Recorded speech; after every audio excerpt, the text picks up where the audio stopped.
Hello friends, good morning. Good morning. मैं पुनीत कुमार सिंह, स्वागत है आप सभी को टेक्निकल कंटेस्ट यूट्यूब चैनल में। जैसे कि आप लोग जानते हैं, अपना इंस्टीट्यूट फायर एंड सेफ्टी से रिगार्डिंग जॉब और सेफ्टी का कोर्स कराता है। तो आप सभी को स्वागत है। वीडियो को कंटिन्यू किया जाए ज़्यादा टाइम न लेते हुए। तो दोस्तों, आज हम लोग जानेंगे कि टूल बॉक्स मीटिंग देने में क्या क्या पॉइंट यूज होता है, और कंप्लीट टूल बॉक्स मीटिंग आप लोगों को एक्सकवेशन वर्क के बारे में देकर के भी बताएंगे। आप सभी लोग रेडी है ना? Yes sir. तो शुरू किया जाए। Yes sir. एक बार इन लोगों को भी दिखा दिया जाए। ये सब स्टूडेंट है जो फायर एंड सेफ्टी से रिलेटेड जेडी कॉम्प्लेक्स जामो रोड में सेफ्टी का कोर्स कर रहे हैं लोग। तो चलिए शुरू किया जाए। चलो जी बाबू, कैमरा मैन इधर कैमरा कीजिए। तो चलिए, सबसे पहले हम लोग जानते हैं कि काम करने से पहले हम लोग को टूल बॉक्स मीटिंग देने से पहले कंटेंट रखना पड़ता है कि कौन कौन से कंटेंट देते हैं लोग टूल बॉक्स मीटिंग में। जब आप टूल बॉक्स मीटिंग का कंडक्ट कराते हो तो उसमें क्या क्या टॉपिक डालोगे तो बहुत ज़्यादा मतलब सराहनीय होगा और आपको शाबाशी मिलेगी। तो आप देख सकते हैं कि सबसे पहले हेल्थ, यानी जो भी साइट पे वर्कर आ रहे हैं उनका हेल्थ के बारे में जानना। तो सपोज कीजिए कि किसी वर्कर का हेल्थ इशू हो गया है, उसका तबीयत खराब है, लाइक फीवर हुआ है या बॉडी में पेन है, तो वो काम को सही तरीके से कर पाएगा क्या? नहीं कर पाएगा। तो इसलिए हमको हेल्थ का भी जानना जरूरी होता है। एवरी वर्कर का रिकॉर्ड रखना पड़ता है, नाम और उसका डिजिग्नेशन के साथ साथ, ठीक है, कौन वर्कर किस पोस्ट पे काम कर रहे हैं। तो ओवरऑल हम लोग हेल्थ पे बात कर चुके हैं। अब हम लोग बात कर रहे हैं नेसेसरी टूल्स एंड पीपीईज। जैसे कि आप एक्सकवेशन का काम कर रहे हैं तो एक्सकवेशन भी दो प्रकार के किया जाता है ना जी। तो एक्सकवेशन एक होता है मैकेनिकली और एक होता है मैनुअली। खुदाई दो प्रकार से होता है, एक मैनुअली और दूसरा मैकेनिकली। अब मैनुअली में कौन से टूल्स यूज होगा और मैकेनिकली में कौन सा टूल्स यूज होगा, ये गुड क्वालिटी का होना चाहिए। जैसे कि necessary tools and PPEs. PPE तो सब कोई पहनता है, लेकिन हार्ड क्वालिटी का, एक नॉर्मल क्वालिटी का, एक उससे भी लो क्वालिटी का आता है। तो लो क्वालिटी और नॉर्मल वाला का यूज हम लोग करेंगे तो उससे भी एक्सीडेंट हो सकता है, चाहे वो ज़्यादा मजबूती और स्ट्रेंथ नहीं ला पाता है। तो पीपीई का भी अच्छा क्वालिटी का होना चाहिए। ऐसा नहीं कि कम दाम वाला पीपीई का यूज करके आप साइड पे काम कराना शुरू कर दिए। आप एक्सकवेशन का भी काम कर रहे हैं तो जूता जो आप लोग शूज पहनते हैं, सेफ्टी शूज अच्छा क्वालिटी का होना चाहिए। कंक्रीट, कील्स, स्टोन वगैरह अंदर खुदाई के दौरान मिलते रहता है, उसमें आपका पैर टकराते रहता है, तो लो क्वालिटी का होगा तो फट जाएगा। तो आपको अपने टॉपिक में necessary of tools and PPEs को भी इंक्लूडिंग करना है। साथ ही साथ ये सोच रहे थे गुड कंडीशन और क्वालिटी, यानी जो भी पीपीई है वो गुड क्वालिटी और कंडीशन में होनी चाहिए। नेक्स्ट आप टॉपिक जोड़ेंगे हजार्ड एसोसिएटेड विथ वर्क। जैसे कि बात हम करते हैं कि एक्सकवेशन का वर्क, एक्सकवेशन वर्क का ही तो बात कर रहे हैं ना। तो एक्सकवेशन वर्क में खतरा क्या क्या होता है, जैसे इस पे बात करा जाएगा। देखिए, खुदाई के दौरान क्या क्या खतरा आ रहा है, वर्कर लोग किन खतरा का सामना कर रहा है, उसके लिए कौन सा खतरा ज़्यादा हजार्ड पहुंचा रहा है, कौन से खतरा से एक्सीडेंट और डेथ होने का चांसेस हो रहा है। ये सभी खतरा को आपको क्या करना है, एनालिसिस करना है और उससे बताना है वर्कर को उस खतरे के बारे में बताना है। आपको भी उस वर्क से रिलेटेड एटलीस्ट 10 या 10 से ज़्यादा खतरे के बारे में पता होनी चाहिए, तो भी जाके अपनी complete tool box meeting conduct करा पाएंगे। नेक्स्ट है आपका प्रिकॉशन ऑफ हजार्ड, यानी प्रत्येक हजार्ड से कैसे बचना है, इसके बारे में भी आप सभी को पता होनी चाहिए। क्या बात सही है? सर। तो हजार्ड्स के प्रिकॉशन के बारे में, यानी उपाय के बारे में भी आपके पास नॉलेज होनी चाहिए कि कैसे बचा जाए। जैसे कि होता क्या है कि स्लिपरी सरफेस, जगह फिसलने वाला जगह होता है, वर्कर पैर रखेगा, फिसल जाएगा, गिर जाएगा आराम से, हो सकता है उसको इंजरी, हैंड इंजरी हो सकता है, फुट इंजरी या बैक पेन, शोल्डर पेन हो सकता है। तो उस जगह पे हम लोग रिमूव करते हैं लोग, लाइक जो स्लिपरी सरफेस है उसको कंट्रोल मेजर लाते हैं लोग, कि वहाँ पे बालू वगैरह डाल देते हैं, सूखा मिट्टी वगैरह डाल देते हैं कि सरफेस गीली ना रहे, सूख जाए या फिसलने वाला जगह रिमूव हो सके। नेक्स्ट है फेमिलियर विथ वर्कर, यानी आपके साइड पे जो भी भाई लोग काम करते हैं, सपोज कीजिए कि वो वर्कर ही है लोग, तो वर्कर को आप सेफ्टी ऑफिसर हैं तो उनसे बैड बिहेवियर नहीं कर सकते हैं। वो भी लोग आप ही की तरह हैं, बशर्ते आप थोड़ा पढ़ाई किए हैं तो सेफ्टी में आए हैं, वो लोग थोड़ा कम पढ़े लिखे हैं, वर्क का नॉलेज है तो वो वर्कर में आए हैं लोग, ठीक है। लेकिन देखा जाए ओवरऑल तो वो हैं तो आप हैं, आ रहा है समझ में ना। तो आप लोगों को कभी भी वर्कर का रिस्पेक्ट करना चाहिए। क्या करना चाहिए लोगों को? हाँ, फेमिलियर रहना है, किसी को तुम तरह का करके बात नहीं करना है, सबको फेमिलियर भाईचारे बना करके काम करना है। साथ ही ये भी साइड पर समझाना है कि एक दूसरे से वर्कर आपस में उलझे और झगड़े नहीं। अक्सर ये देखा गया है कि साइड पे वर्कर आपस में गिर जाते हैं, कुछ बात बतंगर करते हैं एक दूसरे से और झगड़ा शुरू कर देते हैं। काम पे आए हैं तो काम पे फोकस करना है। ये कंट्रोल मेजर आप लोगों को करना होता है कि वर्कर को, काम करने वाले कर्मचारियों को अच्छा से आप लोगों को ट्रीट करना होता है, लाइक वर्क से रिलेटेड, ठीक है।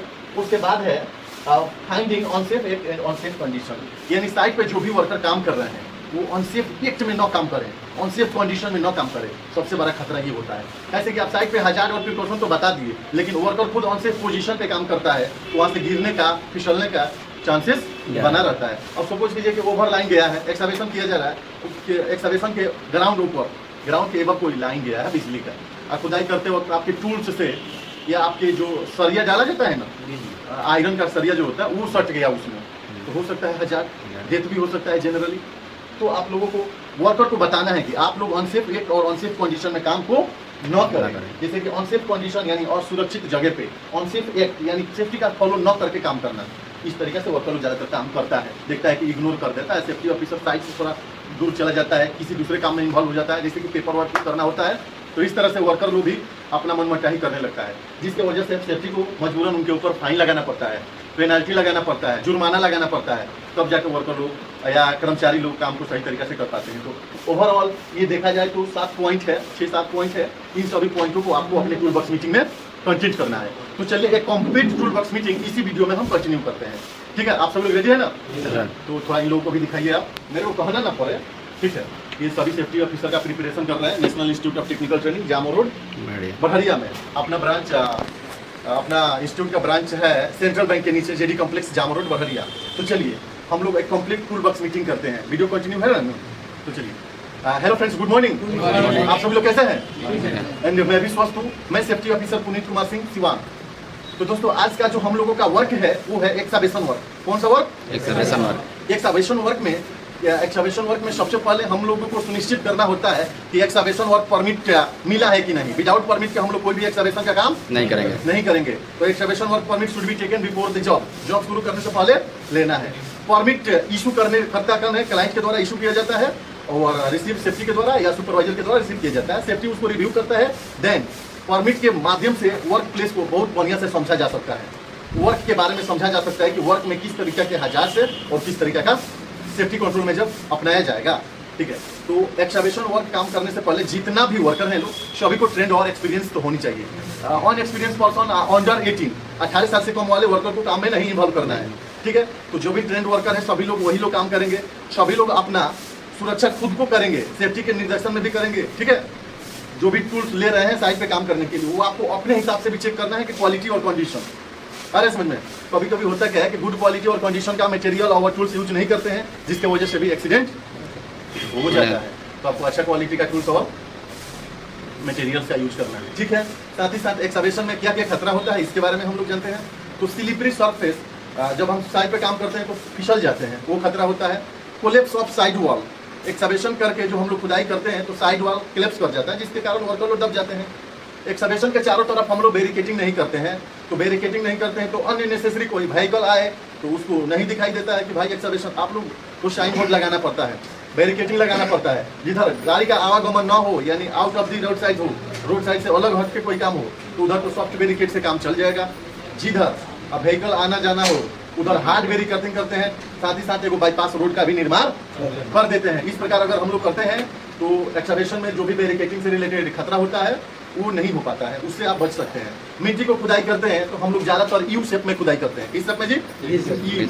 यू के अकॉर्डिंग होता है तो मिट्टी का स्ट्रेंथ बहुत कम होता है, मजबूती कम होता है, क्लैप्स होने का ज़्यादा चांस है क्योंकि उसके कॉर्नर पे ज़्यादा वजन पड़ जाता है। आपको कभी भी खुदाई वी शेप में करना है या सीढ़ीनुमा आकार के, यू शेप के नहीं, सीढ़ीनुमा यानी स्टेप बाय स्टेप करके खुदाई को करना है, ताकि मिट्टी जो भी निकले तो वहाँ से लगभग 3-4 मीटर दूर रखा जाता है। 3-4 मीटर दूर रखा जाता है, 9-10 फीट दूर, ताकि उसके कॉर्नर पे वजन ना पड़े और वो कोलैप्स ना हो। ये भी खतरा है। साथ ही साथ करता क्या है कि ऊपर वर्कर लोग भाई लोग जो है वो मिट्टी का जो भी निकलता है अंदर से पार्टी के कॉर्नर पे डाल देते हैं, वो डुबुर जाता है ऑटोमेटिकली। किसी के पैर से सब्ट्रैक्ट होता है, टकराता है, वर्कर के हेड पे चला जाता है, वर्कर का इंजरी हो जाता है, इवन कभी कभी डेथ भी हो जाता है। तो आपको इस तरीके का ध्यान रखना है। आपको जब भी डीप एक्सकवेशन करते हैं तो कन्फाइंड स्पेस में परिवर्तित हो जाता है, तो वहाँ पे कन्फाइंड स्पेस का भी सेफ्टी रूल होगा, जैसे कि ऑक्सीजन का मॉनिटरिंग करना, गैस लेवल की मॉनिटरिंग करना, टॉक्सिक गैस रिलीज होने लगता है, वाटर सीपेज या डिफरेंट टाइप्स के इंसेक्ट्स निकलते हैं अंदर से खुदाई करते वक्त, जैसे कि सांप होता है ना, स्नेक वगैरह, माउस वगैरह या अदर एनिमल्स छोटा छोटा जिनको इंसेक्ट्स बोलते हैं, वो जो बहुत ज़्यादा अगर काट लेगा तो इवन डेथ भी हो सकता है वर्कर को। तो सबसे पहले आपको इन सब चीज़ों से बचने के लिए सेफ्टी शूज पहनना होता है। कभी कभी अंदर से पानी का भी लीकेज होना शुरू हो जाता है, ये सब खतरा है। नॉइज क्रिएट होता है, डस्ट निकलता है, पॉइजनस एटमॉस्फेयर हो जाता है। तो आपको सेफ्टी मास्क, जिसको हम लोग मास्क बोलते हैं, डस्ट मास्क का यूज़ करना है। टॉक्सिक गैस निकलता है तो इधर एस्काबा का यूज़ करेंगे। सेफ्टी हेलमेट पहनेंगे, हाई विजिबिलिटी क्लॉथ जिसको ये बोलते हैं, इससे पता चल जाता है दूर दराज से भी वर्कर उधर काम कर रहा है लो, वर्कर भाई लोग काम कर रहा है लो। साथ ही साथ वर्कर जो काम करते हैं कन्फाइंड स्पेस के अंदर यानी एक्सकवेशन के अंदर, तो उन लोगों को इससे काउंट भी किया जा सकता है। विजिबिलिटी वाला ये कपड़ा है, दिखाई देता है।